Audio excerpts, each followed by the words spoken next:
Hey everyone. So I polled my Instagram audience and I asked them what they wanted me to do or show them how to do, and everyone wants to know how to build a retargeting traffic campaign. So I'm going to show you how to do that.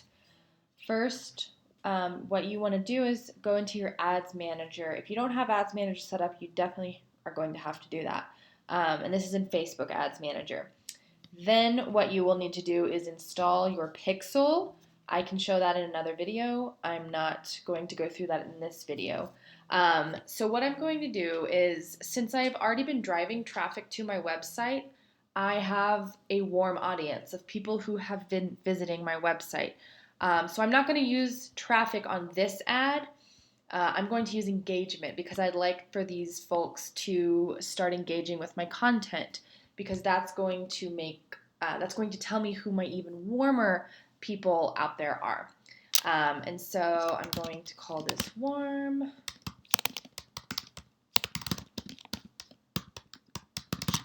And this is just to keep things straight in my campaigns. All right, and then here, so the website I'm driving traffic to is yourfirstfreelanceclient.co, which is my course website, which is where I teach people how to get freelance clients. And I have, things like, here's a invoice template, here's a template to keep track of your expenses, that sort of thing. And I'm going to look for 30-day visitors. Now, you do have to create this audience, so it is considered a custom audience. So I'm going to create a custom audience, and I want to create an audience from my website traffic. I'm just going to go with everyone who was on my website. You can drill it down to what you want. So you can drill it down to people who viewed a certain landing page, who clicked a certain call to action and that sort of thing. And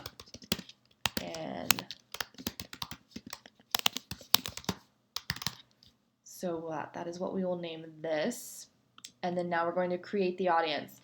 When you first create the audience, you may not see the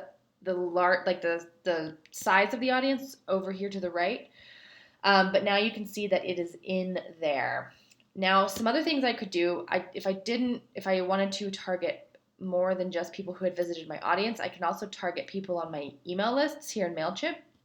But for the sake of this exercise, I'm just targeting people who visited my website in the last 30 days.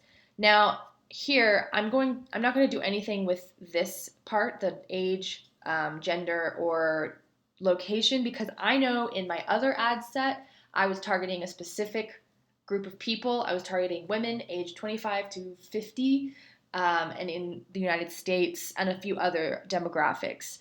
But now that I'm retargeting people who already visited my website, I know that I am already capturing those people. And then you're going to figure out what you want your budget to be. For the sake of this video, I will put $5. I want post engagement for this ad. And then we hit continue.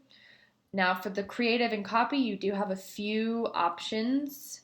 Right here, this lets you show it on Instagram. So if you've ever been served an Instagram ad, this is where it happens. Now you can create an ad from scratch, or you can also boost a post that you've already created. So let's just boost this post for now. Now, first thing, there's too much text in this picture. So what I would most likely do is post another post with less text, or create another ad where I am targeting 6 different creative and 6 different copy options to see what works the best. And then from there you hit confirm and your ad is good to go. One other thing is right here. This is green, which means my pixel is tracking correctly. And yeah, that is it. So just to review, it's in the audience section where you build your custom audience, and you build it off of the Facebook pixel so that you can target people. And you can change this to 30 days, 14 days, 7 days. You can change it to whatever you want depending on what kind of funnel you're building. So thank you.